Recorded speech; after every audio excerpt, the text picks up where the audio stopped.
오늘 본문의 말씀은 어려서부터 참 잘 아는 말씀이죠. 사도행전 16장 31절의 말씀, 주일학교도 요절로도 많이 외워봤던 말씀이에요. 주 예수를 믿으라. 그리하면 너와 내 집이 구원을 얻으리라. 그 말씀이 담겨있는 이 말씀이 바로 이 본문의 말씀입니다. 요즘 무슨 사건이 있었던 걸까요? 바울과 실라, 두 번째 전도여행의 바울의 선교여행 파트너는 실라라고 하는 사람입니다. 원래 그들이 가려고 했던 것은 터키의 동부 쪽이었어요. 소아시아, 중부, 동부의 복음을 전하기를 원했죠. 그런데 성령의 강권적인 역사를 경험하게 됩니다. 행로를 바꾸네요. 그래서 그들은 지금으로는 유럽 그렇게 말하고요. 성경 속에 기록된 대로라고 하면 마케도니아라고 하는 지역으로 건너가게 됐습니다. 그 지역의 첫 번째 도시는 빌립보라고 하는 도시였죠. 지금도 같은 이름의 도시가 그곳에 존재합니다. 복음을 전했고 교회가 모여지게 됐습니다. 빌립보 교회가 세워졌어요. 유럽이라고 말한다고 말씀을 드렸었는데, 유럽을 여행하다 보면 유럽의 곳곳마다 가장 특징적인 것이 있습니다. 그건 뭐냐 하면 아름다운 예배당이 있는 거예요. 항상 교회 옆에 관공서가 있고 교회와 관공서가 있는 앞에 큰 공터가 있는데 그 광장에 시장이 모입니다. 그게 유럽의 모든 도시의 공통점이에요. 자, 그 아름다운 예배당, 어떤 교회는 수백 년에 걸려서 지어진 교회도 있고 심지어 지금도 짓고 있는 교회도 있습니다. 주변의 어떤 건물과 비교해도 비교가 되지 않을 정도로 아름다운 건물들, 아름다운 예배당들, 그 모든 유럽에 존재하는 예배당의 첫 번째 예배당이 어떤 교회라고요? 빌립보 교회입니다. 그런 역사적으로 굉장히 큰 의미가 있는 사역이었죠. 하나님이 놀랍게 역사하셨음에 분명합니다. 하지만 좋은 일만 있었던 것은 아니었습니다.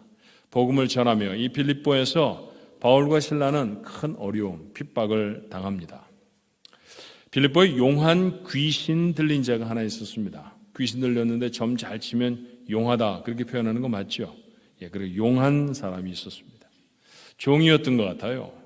자, 이 여자가 종으로 사람들에게 점을 봐주면서 얻은 돈, 그것이 주인에게는 아마 쏠쏠한 재미가 되었을 겁니다. 그런데 복음을 전하던 바울과 실라를 이 여인이 만나게 되죠. 그리고 이렇게 소리를 지릅니다. 본문의 말씀은 아니에요. 본문보다 조금 앞에 있는 말씀인데 본문에 어떤 사건이 있었는지를 설명해 주는 중요한 말씀입니다. 17절의 말씀이죠. 그가 바울과 우리를 따라와 소리 질러 이르되 이 사람들은 지극히 높은 하나님의 종으로서 구원의 길을 너희에게 전하는 자라. 제가 뭐라고 그랬죠? 용하다고 그랬죠? 용합니다. 어떻게 한눈에 하나님의 사람이라는 걸 알아봤을까요? 교육이 있었던 사람도 아니고 무슨 당시에 우리들처럼 신약 성경, 구약 성경 이렇게 기록되어진 성경을 가지고 있지도 않았을 터인데 바울과 실라의 목소리만 딱 듣고 아니에요. 어쩌면 얼굴만 보고 알았을지 모릅니다. 하나님의 종이다. 그렇게 알아봤습니다. 그런데 문제가 생겼어요. 한번 그렇게 말해 주었으면 고맙다고 얘기하고 지나갔으면 좋은데 매일매일 같이 바울 일행을 따라다닙니다. 그리고 가는 곳곳마다 소리를 지르는 거예요. 그러니 옳은 말도 자꾸 하고 시끄럽게 하면 방해가 되어지지 않았겠습니까? 복음을 전하는 일에 조금 문제거리가 되어지죠. 자, 이 일을 경험하는 바울이 괴로웠다라고 표현을 합니다. 마음의 괴로움은 해결을 해야 되지 않습니까? 그래서 바울이 해결합니다. 어떻게 해결했을까요? 이 여인을 사로잡고 있었던 귀신을 내쫓아버린 것입니다. 귀신을 내쫓았다고 하는데 아무도 안 놀래네요. 그래서 매일같이 경험하시는 일인가 봅니다. 그런 일들이 일어났습니다.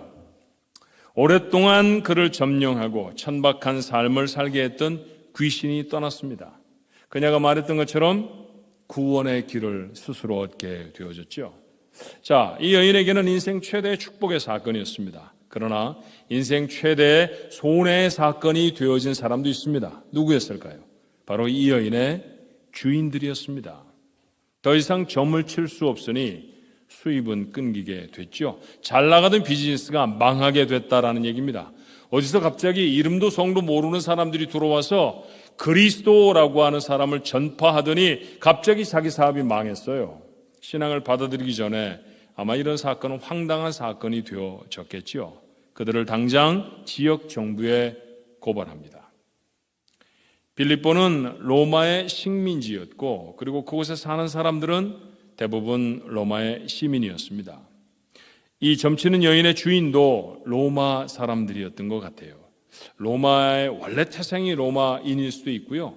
이후에 어떤 특별한 공로를 쌓아서 예컨대 군대 복무를 20년 동안 한다든지 아니면 로마 정부가 정말로 기뻐할 만한 그런 큰 기부를 한다든지 아버지가 로마인이라든지 아니면 돈을 주고 로마의 시민권을 사든지 뭐 이런 여러 가지 방법을 통해 로마의 시민이 될 수 있었고 로마의 시민이라는 것은 당시 그 사회에서는 대단한 특권이기도 했습니다. 자, 그런 사람들이 서슬이 시판에서 로마인의 권세를 앞세우며 고발을 합니다. 그러니 당국자들이 그냥 지나칠 수가 없었죠. 결국 바울과 실라는 체포를 당합니다. 매질도 심하게 당했어요. 그리고 감옥에 갇힙니다. 간수에게는 엄명이 떨어집니다. 단단히 지키라고 말이죠. 절대로 풀어주지 말으라고 그렇게 얘기를 했죠. 매를 많이 맞아서 그랬을까요? 밤이 되어서야 바울과 실라는 정신을 차렸던 것 같습니다. 그리고 그들은 찬송과 기도를 시작합니다. 찬송할 만한 상황이 아니었어요. 기도할 만한 때도 아닌 것처럼 보입니다. 그들의 입술에서 새나와야 하는 것은 신음인데 찬송과 기도입니다. 교훈이 있죠. 아무리 어려워도 찬송은 멈춰지지 않아야 할 줄로 믿습니다. 어려움은 어려울수록 더 명료해져야 하는 것이 기도입니다. 자, 바울과 실라가 자신의 삶을 들여서 그렇게 보입니다. 얼마쯤 찬송하고 얼마쯤 기도했을까요? 갑자기 큰 지진이 일어나서 감옥이 흔들흔들합니다. 감옥 문은 다 열렸고 죄수를 묶은 수갑과 착고라는 단어는 요즘은 사용하지 않는 건데 발을 묶어놓은 수갑 같은 거, 수갑처럼 발을 묶어놓은 그런 도구를 말하는 것 같아요. 그렇게 발을 묶어놓은 그런 도구가 다 풀려졌습니다. 여러분 생각해 보세요. 지진이 나서 건물이 흔들리면 문이 열릴 수는 있죠. 그렇죠? 뭐 가구가 떨어지고 문이 부서지고 뭐 이러니까 감옥의 문이 열리는 것은 있을 수 있는 일입니다. 그런데 지진이 일어난다고 수갑이 풀려지지는 않습니다. 그렇죠? 수갑이 풀려졌다라고 하면 이거는 하나님의 의도가 있는 자연현상이지요. 하나님이 그 가운데 갇혀져 있는 바울과 실라를 풀어내기 위해 하셨던 일임에 분명합니다. 그런데 어부질이 이런 말 있잖아요. 자기가 예상한 일도 아니고 자기에게 유익이 되도록 스스로 한 일도 아닌데 남이 한 일 때문에 괜히 이익을 얻는 것, 그런 걸 가리켜 한자성어로 어부질이 그렇게 말하거든요. 예, 바울과 실라 때문에 하나님이 일으키신 이 사건인데 이 사건에 이익을 보았던 사람들은 덩달아 잡혀있던 죄인들이었습니다. 여러분 그 감옥에 갇혀있던 죄인이 바울, 실라 빼고는 복음 전하다 잡혀온 사람은 없었죠. 대부분 도둑질하다 잡혀왔을 것이고 사람 때려서 잡혀온 사람이 있었을 것입니다. 그러니 갇힐 만한 이유가 있어서 갇혀있는 사람들일 터인데 그런데 수갑이 풀려졌어요.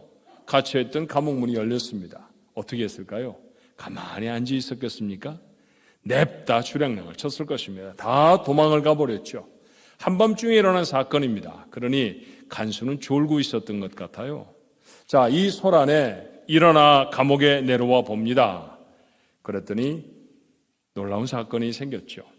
자, 다른 죄수들은 다 잃어버려도 다 도망을 가도 괜찮은데 오늘 붙잡혀온 바울과 실라는 잃어버리면 안 됩니다. 그거 놓치면 안 됩니다. 놓치면 가만두지 않을 거라고 언명을 받았기 때문입니다. 아마도 자신의 목숨을 내놓아야 할 상황이었던 모양입니다.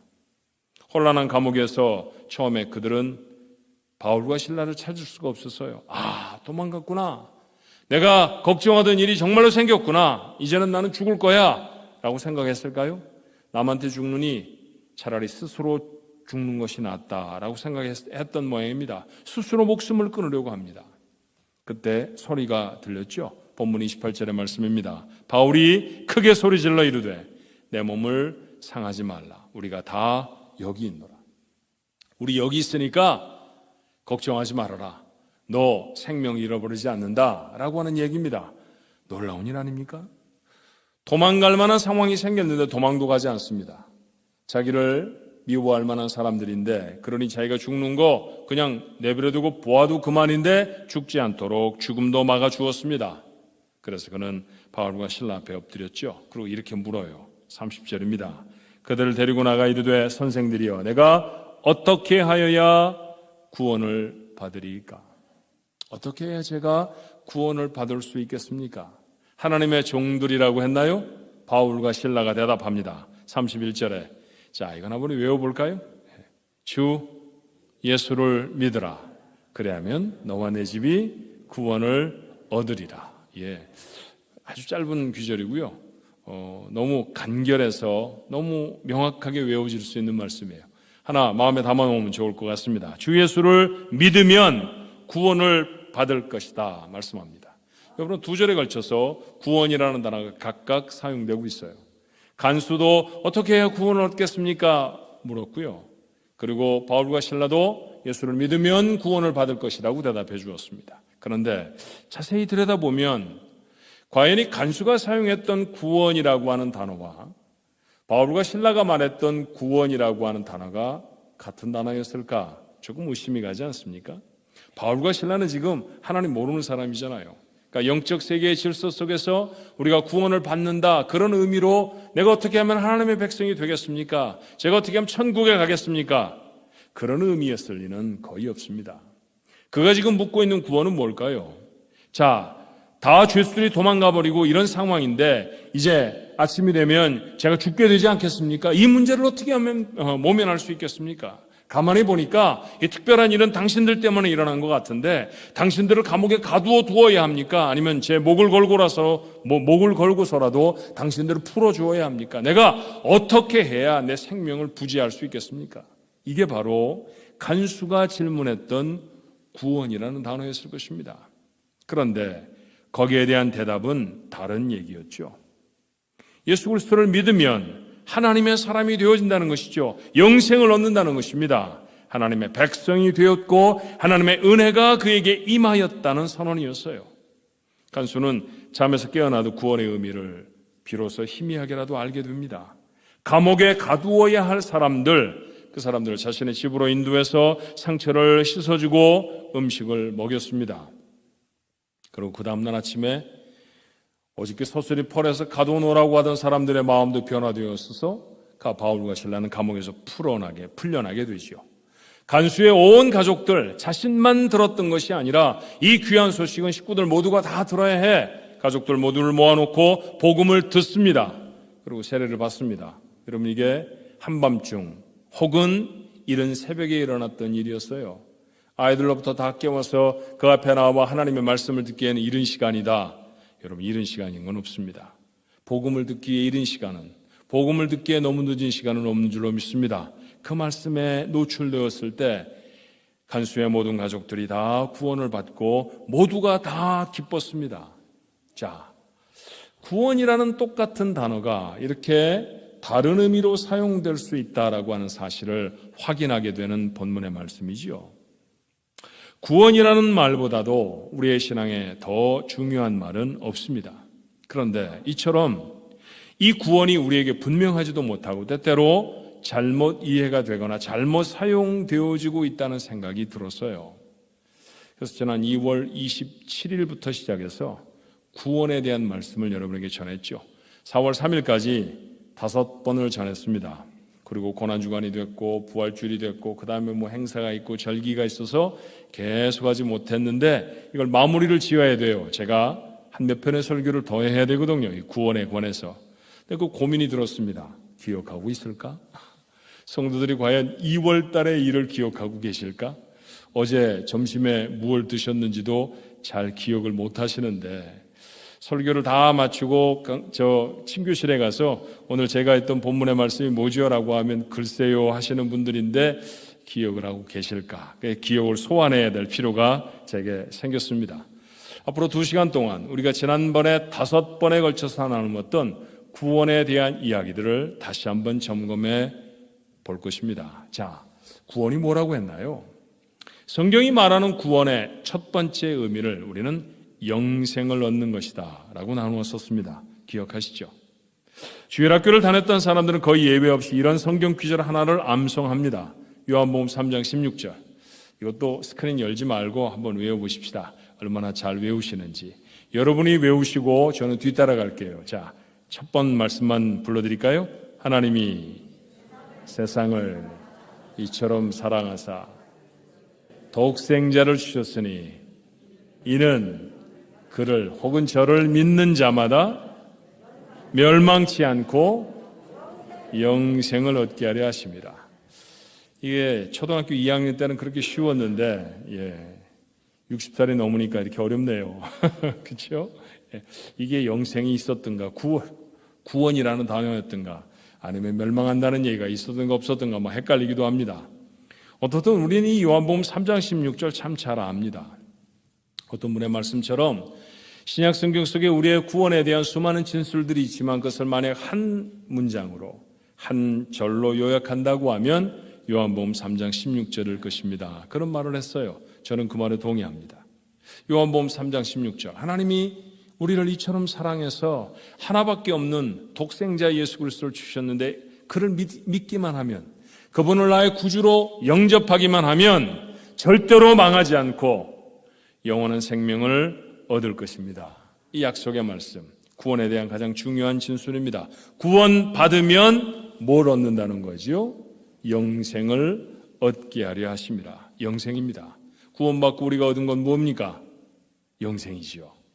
구원받고 우리가 자꾸 다른 것 얻으려고 하니까 구원이라는 개념이 이상해집니다. 구원받고 돈이 많아졌으면 좋겠고, 구원받고 좋은 집에 살았으면 좋겠고, 구원받고 지위가 높아졌으면 좋겠고, 그럴 수도 있습니다. 하나님이 그런 축복도 우리에게 주시지 않는 것은 아닙니다. 그러나 구원을 받고 나서 우리의 삶이 이루어지는 가장 중요한 축복, 영생입니다.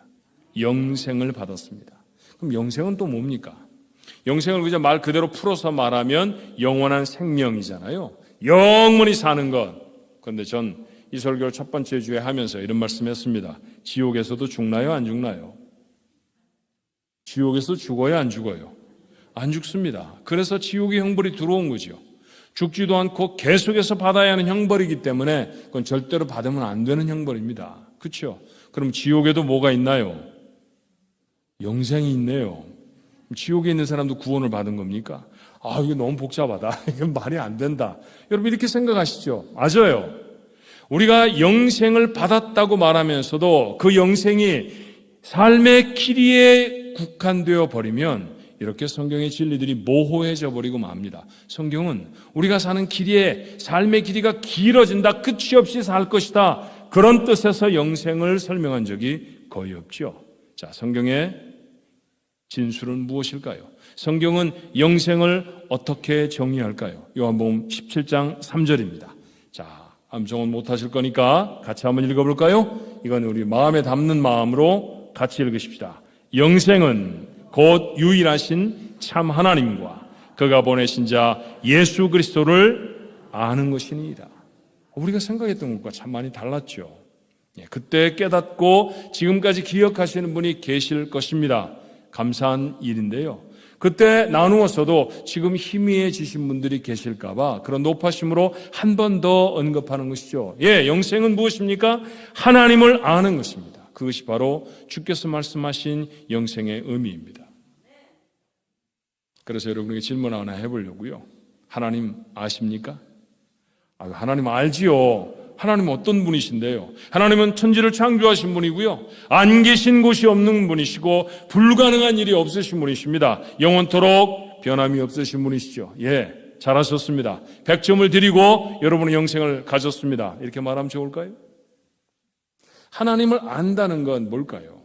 하나님을 안다라고 하는 것이 이렇게 하나님에 대한 정보를 가지고 있는 것일까요?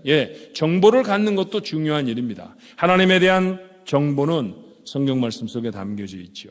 그래서 우리가 성경을 읽으면서 하나님 이런 분이시구나, 하나님 사랑이 많으신 분이구나, 하나님이 독생자를 주셨구나, 이렇게 하나님이 하신 일도 하나님에 대한 것들도 우리가 압니다. 그런데 성경이 하나님을 안다라고 말할 때 그 알은 하나님에 대한 정보를 갖고 있는 것을 넘어섭니다. 이런 예를 들어보십시다. 여러분이 제일 잘 아는 게 뭘까? 설교를 준비하면서 고민을 해보니까 여러분이 세상에서 가장 잘 아는 것은 여러분의 자녀들일 것 같아요. 사실 첫 번째는 여러분의 남편, 여러분의 아내 그랬는데 살면 살수록 모르겠다는 분들이 많으셔서 아내나 남편은 아닌 것 같아요. 그죠? 남편을 잘 압니다. 제가 제 아내를 정말 잘 알죠. 이런 분들은 뭐 결혼해서 한 5년 이내의 부부들이고요. 10년, 20년, 30년 지나가면 잘 모르겠다고 하는 분이 태반입니다. 그러니까 그건 좀 예외로 하고 정말 잘 아는 건 누구예요? 애들은 잘 알죠. 애들은 내가 내 아이는 잘 알죠. 내가 낳았는데 정말 잘 압니다. 여러분 아이들을 얼마나 잘 알고 계시는지, 여러분의 자녀를 얼마나 잘 알고 계시는지, 자 지금부터 시험을 치르겠습니다. 종이 하나씩 꺼내셔서요. 제가 지금부터 3가지 질문을 할 것인데 답을 써서 내셔야 돼요. 첫 번째 질문. 여러분이 자녀를 잘 안다고 하면 여러분의 자녀의 전화번호를 아십니까? 전화번호 아세요? 진짜예요? 예, 전화번호 아시는 분이 계셔서 다행입니다. 그런데 요즘 자녀들 전화번호 아는 분 별로 없습니다. 왜냐하면 1번을 삥 누르면 큰딸한테 가는 거거든요. 2번은 둘째 딸이고요. 3번은 셋째 아들이고. 그렇죠? 전화가 요즘은 더 발달을 해서 턱 열면 아예 아이들 얼굴이 뜹니다. 그러니까 그 얼굴 보고 둘째 딸한테 걸고 싶으면 둘째 딸아이 얼굴을 누르면 되고요. 맏아들한테 걸고 싶으면 아들 얼굴을 누르면 전화 그냥 저절로 갑니다. 몇 번이었더라 모르시는 게 당연하죠. 잘 모릅니다. 아이들 전화번호 그렇게 썩 옛날처럼 잘 못 외우십니다. 그건 외우셨다고요? 예, 그건 많이 답을 하셨을 거예요. 두 번째. 중급반입니다. 여기까지 통과하셔야 돼요. 두 번째, 여러분이 자녀에 대해 잘 아는 것. 자녀들에게 정말 중요한 것 하나가 있답니다. 하루에도 10번씩, 20번씩 사용하는 거예요. 이게 없으면 그 아이들은 정상적인 사회생활을 할 수 없습니다. 그러니까 아이들에게 굉장히 중요한 거니까 부모님도 알고 계셔야 돼요. 아이들의 이메일 주소입니다. 아시나요? 찬양대. 아이들의 이메일 주소 아세요? 아시는 분이 계시군요. 상당히 총명한 어머니가 계셨습니다. 근데 여러분, 아이들 이메일 주소라는 걸 잘 모릅니다. 예, 이메일 보내긴 보내봤는데 아이들이 나한테 보내면 답장 이래서 보내봤으니까 한 번도 주소를 제대로 치고 골뱅이 찍고 뭐 gmail.com 뭐 이런 거 써본 적 없습니다. 그래서 뭐였는지 잘 모릅니다. 고급반으로 가볼까요?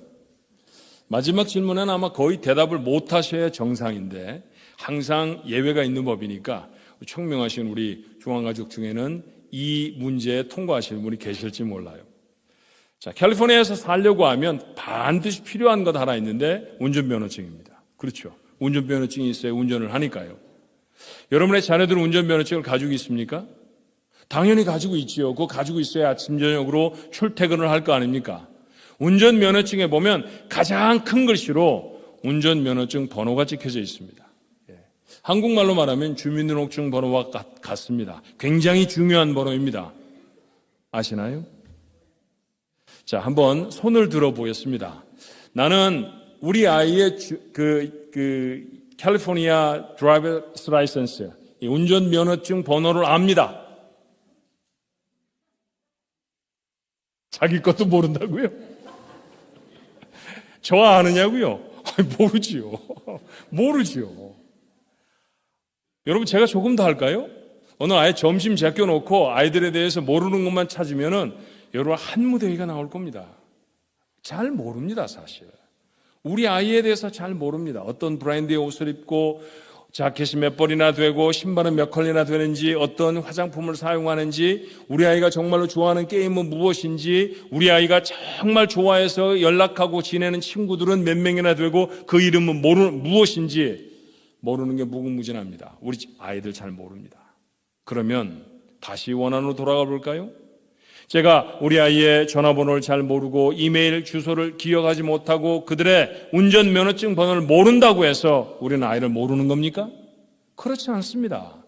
그럼에도 불구하고 우리는 우리 아이를 잘 압니다. 아니, 세상에서 나보다 더 우리 아이를 잘 아는 사람 없다고 자부합니다. 적어도 그 아이의 인생에 가장 중요한 일들은 나와 함께 했기 때문이죠. 내가 그 모든 상황을 다 압니다. 이빨이 처음 났을 때 그 아이는 기억 못해도 나는 기억합니다. 맨 처음 밥상을 들고 짚고 일어섰던 때의 시간을 마치 어저께처럼 머리에 마치 사진을 박아놓은 것처럼 그렇게 기억해냅니다. 처음 떼어냈던 말이 아빠였는지 엄마였는지도 기억합니다. 그렇죠. 그 아이들의 중요한 사건은 내가 다 압니다. 나는 우리 아이에 대해 정말 많은 것을 압니다. 인생의 중요한 경험들은 다 나와 함께 있기 때문입니다.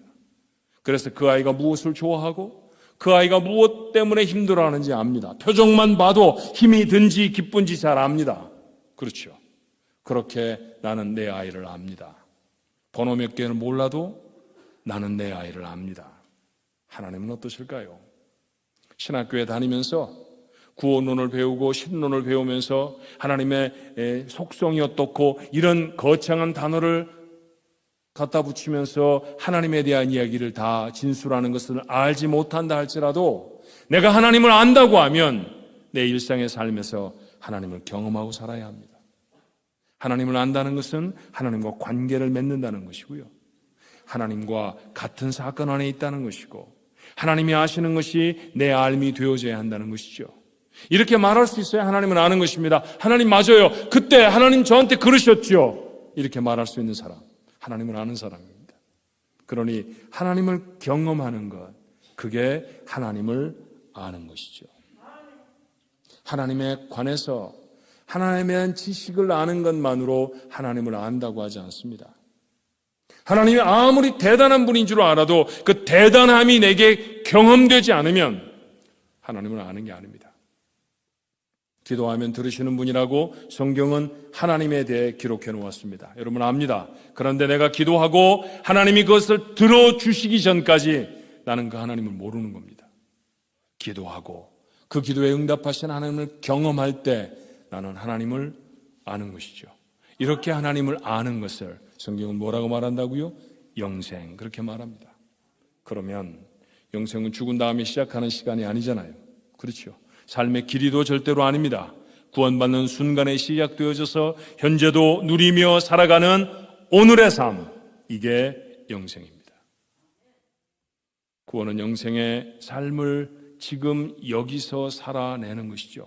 우리가 만약 구원을 받았다고 하면, 그렇게 영생을 가졌다고 하면, 그렇다고 하면 우리의 삶의 태도들이 달라질 수밖에 없어요. 하나님을 경험하고 살면 그의 삶이 달라져야 하고요. 하나님을 경험해야 하기 때문에 하나님 앞에 결단해야 될 삶이 있습니다.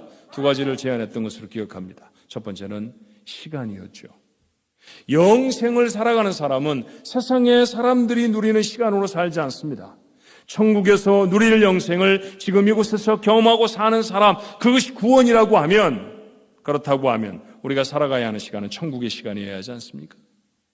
천국의 시간은 죄에 대해 심판의 때가 있습니다. 세상에 누구도 그런 얘기를 하지 않지만 우리는 그 시간이 있다는 사실을 압니다. 종말의 때가 있습니다. 그 시간에 우리는 하나님 앞에 설 것입니다. 그 시간을 준비하며 살잖아요. 하나님이 개입하시는 우리의 삶의 시간이지 않습니까? 도대체 이 어려움은 언제 끝나는 거야? 사람들 모두가 다 짜증을 낼 때 그 시간을 참아낼 수 있는 이유가 무엇입니까? 하나님의 시간이 있을 거야. 그 믿음이 있기 때문에 그 시간을 참아 걸어갈 수 있습니다. 이 시간으로 사는 사람은 스스로를 살핍니다. 마지막을 준비하며 살지요. 모두가 참아내지 못하는 시간에도 인내할 수 있습니다. 구원받은 사람의 시간은 이처럼 세상 사람들의 시간과 다릅니다. 그 시간을 살아내야 하나님이 경험이 됩니다. 또 하나가 있다고 하면 말이라고 했죠. 언어라고 했습니다. 우리는 세상에 살지만 세상의 언어로 살아가지 않아야 합니다. 욕하고 비난해야 이기는 세상이지만 우리의 언어는 축복하고 격려하는 것입니다. 원망과 시비가 끊이지 아니하는 세상이지만 우리의 언어는 감사고 칭찬이어야 합니다. 세상은 절대로 찬송을 모릅니다. 하지만 우리는 숨 쉬듯 찬송함으로 삽니다. 세상에서는 도움을 받을 사람을 찾아 부탁을 하지만 우리는 눈에 보이지 아니하는 하나님께 기도함으로 우리의 문제를 풀어냅니다. 구원받은 사람의 언어는 이처럼 세상 사람들의 언어와 다릅니다. 하나님의 시간을 살아야 되고요. 하나님이 인정하시는 언어들이 입술에 있어야 하나님을 경험합니다. 그래야 하나님을 알게 됩니다. 이게 영생입니다. 이게 구원받은 삶인 줄로 믿습니다. 그러므로 사랑하는 종합가족 여러분, 오늘 예배하는 모든 성도 여러분, 오늘부터 다른 시간을 사십시오. 세상과는 다른 언어를 말하기 시작하셔야 합니다. 쉽지 않습니다. 하지만 불가능하지 않습니다. 우리 아이들이 맨 처음 말을 시작할 때 쉽지 않았습니다. 그 어벙벙하게 엄마 소리도 정확하지 않던 아이가 요즘은 따발총처럼 나보다 말을 더 잘하지요. 그렇죠. 그렇게 아이들이 잘합니다. 왜? 나와 함께 있었기 때문에 내 언어를 그가 압니다. 예, 지금 하나님의 말을 한다고요? 어렵습니다. 그러나 하나님과 늘 함께하면 그 하나님과 넉넉한 교제를 나눌 충분한 언어가 여러분의 입술에 담기게 될 줄로 믿습니다. 하나님은 우리를 하나님의 자녀로 낳으셨고 하나님의 자녀로 살아갈 능력도 함께 주십니다. 기억하십시오. 영생은 미래에 받을 축복이 아닙니다. 오늘 우리의 삶에서 경험되어져야 될 하나님의 능력인 줄로 믿습니다. 구원받은 자, 영생의 삶으로 살아가는 여러분 모두가 되시기를 주님의 이름으로 축원합니다. 구원에 대한 두 번째 이야기는 무엇이었을까요? 나라에 대한 이야기였는데 기억이 나시나요? 하나님의 나라입니다. 맞아요. 구원은 하나님의 나라를 사는 것입니다. 마태복음 5장 3절은 이런 말씀이 있죠. 심령이 가난한 자는 복이 있나니 천국이 그들의 것이며.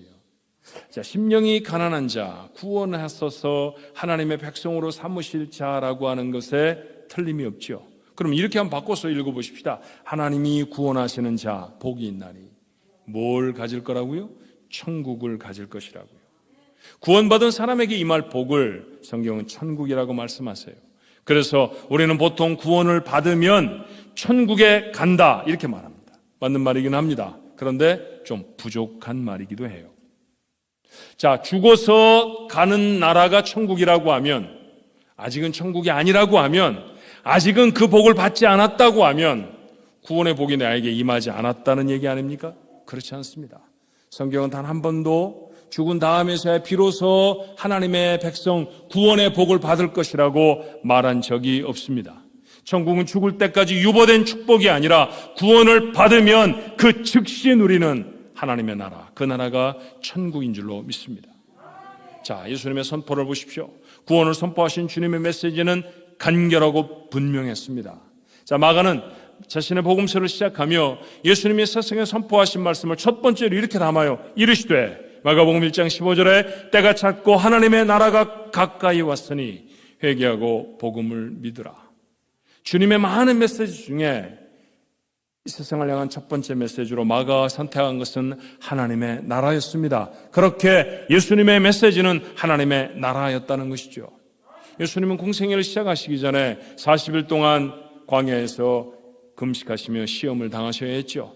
그 사탄의 시험을 다 이겨내시고 비로소 공적인 생을 시작하시며 세상을 향해 외치셨던 첫 번째 말씀을 마태는 이렇게 우리에게 소개합니다. 마태복음 4장 17절에 이때부터 예수께서 비로소 전파하여 이르시되 회개하라 천국이 가까웠느니라 하시더라. 무슨 뜻일까요?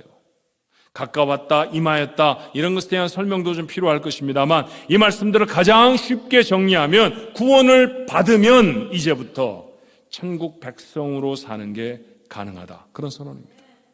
구원을 받으면, 내가 너에게 구원을 주면, 너희가 나를 믿고 구원을 받으면 너희는 이제부터 천국 백성이다. 이제부터 천국 백성이다. 죽어서 그때 비로소 시민권을 부여한 것이 아니다. 지금부터 천국 백성이다. 인생이 천국 백성이라는 시민권을 얻기 위해 펜딩의 기간이 아니라는 것이죠. 하나님이 허락하신 놀라운 은혜가 우리 속에 이미 주어져 있습니다. 그런데 이 천국에 대한 이야기를 하면서 우리 이런 말씀 나누었던 거 기억하시나요? 천국은 얼마나 좋은 곳일까요? 천국은 좋은 곳이라고 믿으십니까? 어떻게 좋은 곳인데요? 어째서 좋은 곳입니까? 그때 제가 여러분에게 드렸던 말씀을 들으시면서 모두가 다 기뻐하셨던 말씀이 있으십니다. 천국은 아무리 먹어도 살이 찌지 않는 나라입니다. 그런 나라일까요? 무엇을 해도 다 용납이 되는 나라, 천국일까요? 아닙니다. 그런 것 보고 천국이라고 하지 않습니다. 여전히 세상에 묶여있는 눈으로 우리가 누리고 살아가야 하는 영적인 거룩한 나라에 대한 개념을 지으려고 하니까 이렇게 이상한 나라가 만들어져 버리고 말죠. 이런 말씀을 하면 이해가 좀 될까요? 저는 모두가 다 천국을 좋아하는 것은 절대로 아니라고 확실히 믿습니다. 무슨 말씀인가요? 천국이 그렇게 좋은 곳인데, 예, 천국이 좋은 곳이지만 모두가 다 가고 싶어하는 나라는 아닙니다. 왜냐고요? 천국에 그것이 천국이 되기 위해서 반드시 있어야 할 것이 하나 있다고 하면 뭘까요? 빵입니까? 멋진 경치인가요? 아닙니다. 그곳이 하나님의 나라이라고 하면 그곳에는 누가 계셔야 합니까? 하나님이 계셔야 합니다. 너무 멋진 경치인데 하나님이 안 계시면 그런 곳을 보고 천국이라고 말하지 않습니다. 모든 물건들이 다 풍성한데 그곳에 하나님은 계시지 않습니다. 그럼 그것은 천국일 수가 없죠. 하나님이 계셔야 천국입니다. 그런데 하나님이 부담스러우면 이 천국에 가고 싶지 않을 거 아니에요. 저 어렸을 때 학교 끝나면 아이들이 야, 우리 집에 가자, 우리 집 가서 놀자, 이런 얘기 했었습니다. 여러분 많이 해보셨죠? 그러면 친구들이 꼭 묻는 말이 있어요. 야, 너네 엄마 있어? 엄마가 아마 있을걸? 에이, 그러면 안 가. 엄마가 있으면 안 간답니다. 나는 엄마가 좋은데 왜 우리 친구들은 엄마가 안 좋았을까요? 예, 엄마가 계시면 우리 집에 와서 자기들 마음대로 놀 수가 없잖아요. 오해하지 마십시오. 뭐 이상한 못된 짓을 하면서 놀았던 건 아닙니다. 저희가 했던 최고의 못된 짓이라고 하면 그저 찬장 뒤져가지고 설탕통 꺼내서 말이죠. 국자에다가 붓고 소다를 타면 부풀어 오르는 거 있잖아요. 뽑기라는 거. 요즘 뭐 영화에도 주제가 돼서 나와서 잘 아시죠? 아, 그거 해먹다가 저 국자 여러 개 해먹었습니다. 예. 나중에 눌고 밑에 타고 이러면 그게 어머니가 벗겨도 벗겨지질 않는 거예요. 제가 버려버린 국자의 숫자만큼이나 매를 맞았던 것 같아요. 그러니까 그런 짓을 하려고 하는데 엄마가 있으면 불편하죠. 그러니까 아이들이 안 온답니다.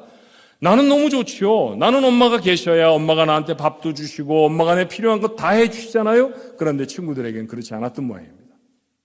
여러분, 이와 똑같이 하나님이 불편한 사람들이 있어요. 자기 멋대로 살아야 하고 죄를 마음대로 지어야 하는 사람, 그 사람들에게 어떻게 천국이 좋은 곳이 될 수 있을까요?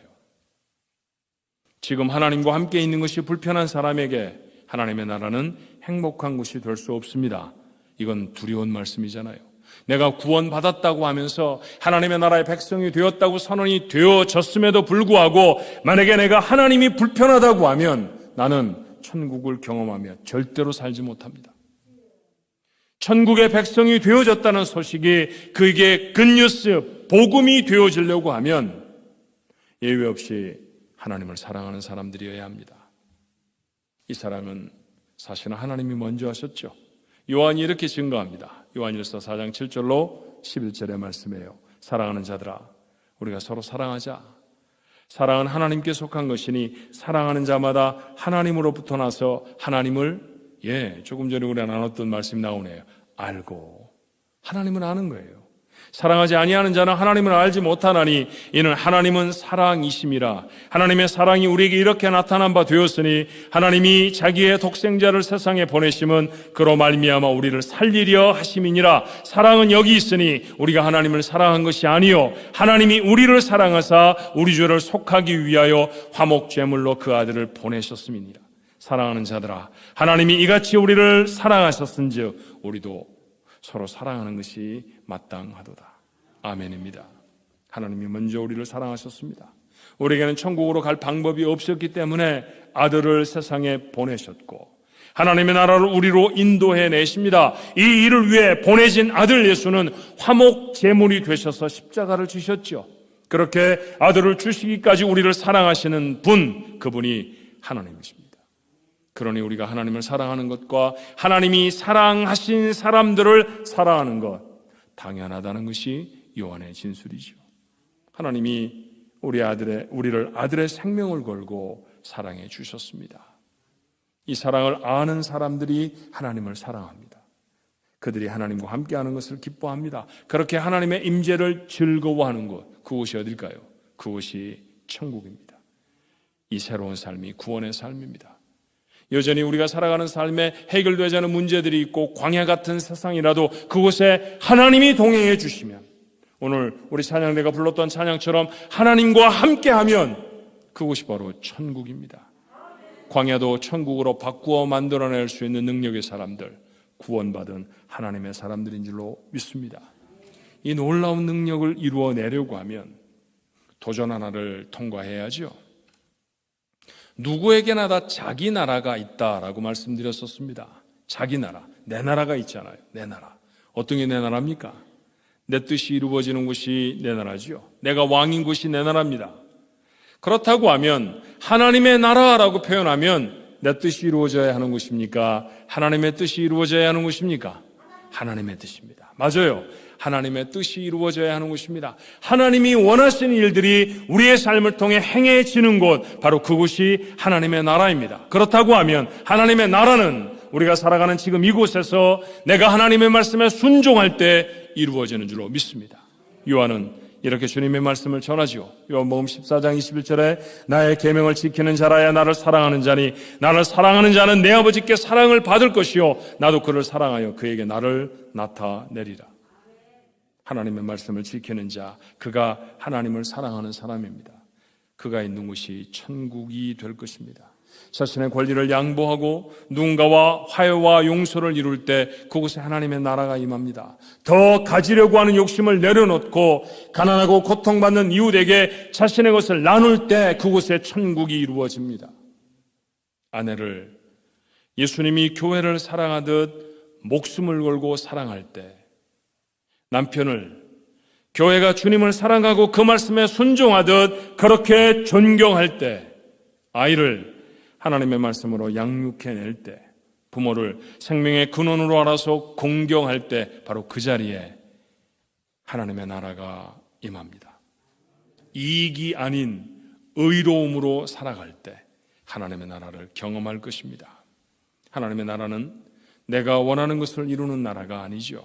하나님의 원하시는 것이 이루어지는 곳입니다. 그렇다고 하면 그 나라에 살기 위해 필요한 것은 내가 원하는 것이 하나님이 원하시는 것으로 바뀌어져야 합니다. 이미 천국의 백성으로 부름받은 우리에게 어떻게 언제 천국에 들어가는가 이런 건 별로 중요한 것이 아닙니다. 내가 더 중요한 것은 내가 천국에 어울리는 사람인가, 내가 천국에 어울리는 사람이 되었는가 하는 것이죠. 구원은 사는 곳을 지상에서 하늘나라로 옮기는 게 아닙니다. 지금 여기서 하나님의 나라를 살아내는 것이죠. 그런 구원의 놀라운 은혜가 여러분에게 있기를 주님의 이름으로 축원합니다. 구원을 받으셨습니까? 라고 하는 질문은 전혀 교회와 신앙생활과 관계가 없는 사람들에게 해야 하는 질문이지요. 하지만 교회를 적지 않은 세월 다녔고 나름 신앙생활을 하고 있는 사람들에게 구원에 대한 질문을 한다고 하면 구원을 누리고 계십니까? 여야 합니다. 불행하게도 구원을 받고도 구원을 누리지 못하는 성도들이 얼마나 많은지 몰라요. 구원을 받고도 행복하지 않은 사람들이 많다라는 얘기죠. 하나님은 우리를 구원하시기 위해 하나님이 하실 일을 이미 하셨습니다. 사랑하는 하나밖에 없는 아들을 세상에 보내셨고 그 아들은 우리를 구원하시기 위해 자신의 생명을 주셨습니다. 그렇게 우리는 구원의 사건 속에 들어와 있죠. 이 일을 위해서 내가 할 수 있는 일은 아무것도 없었습니다. 하나님이 모두 다 하셨습니다. 구원을 받기 위해 내가 할 수 있는 일은 아무것도 없습니다. 하지만 그렇게 내게 와 있는 구원을 경험하고 누리며 살기 위해선 우리의 삶에 결단이 있어야 한다는 거예요. 구원은 영생을 누리는 것이라고 했습니다. 영생은 하나님을 아는 것이죠. 하나님을 아는 것은 하나님을 내 모든 시간에 경험하는 것입니다. 하나님의 사건에 하나님과 함께하고 하나님이 이루시는 일들을 경험하는 것이죠. 그러려고 하면 하나님의 시간으로 살아가야 한다고 했습니다.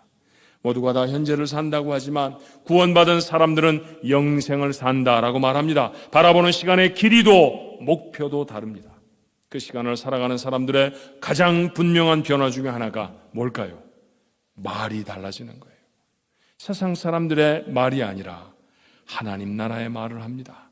원망과 시비가 아닌 감사와 찬송이 그 입술에 담깁니다. 구원은 그렇게 다른 세상을 사는 것이죠. 성경은 이것을 천국, 하나님의 나라라고 말합니다. 우리는 내 뜻이 이루어지는 내 나라를 고집하지 않습니다. 하나님의 뜻이 이루어지는 하나님의 나라를 삽니다. 그러기 위해서 끊임없이 내 나라를, 내 뜻을 내려놓고 하나님의 뜻을 담는 결단의 삶을 살아가야 할 것입니다. 이 치열함이 천국 백성, 구원을 얻은 사람의 삶이어야 합니다. 구원을 받고 나서도 우리의 삶이 뜨뜻미지근하게 하나님이 허락하신 구원의 놀라운 역사들을 경험하지 못하고 세상의 사람들과 똑같은 것들을 쫓아 살아간다고 하면 이건 구원받은 사람으로서의 삶이, 구원을 누리는 사람의 삶이 아닙니다. 누구보다도 치열하게 고민해야 할 것입니다. 삶을 결단해야 할 것입니다. 구원을 받기 위해 내가 해야 할 일은 아무것도 없었지만 그 구원을 누리기 위해서 나는 그 어떤 때에 살아갔던 열정보다 더 큰 열정으로 하나님 앞에 매일매일 내 삶을 정리하고 다시 세워내는, 하나님의 원하시는 모습으로 또다시 결단하고 또다시 결단하는 그 열정이 우리의 것이 되어야 합니다. 이런 삶이 하나님의 구원을 경험하며 살 것입니다. 세상은 결코 알 수 없는 거룩한 능력의 삶, 바로 그것이 그 열정으로 살아가는 여러분의 삶이 되어질 것입니다. 이 삶이 여러분의 삶이 되시기를 주님의 이름으로 축원합니다.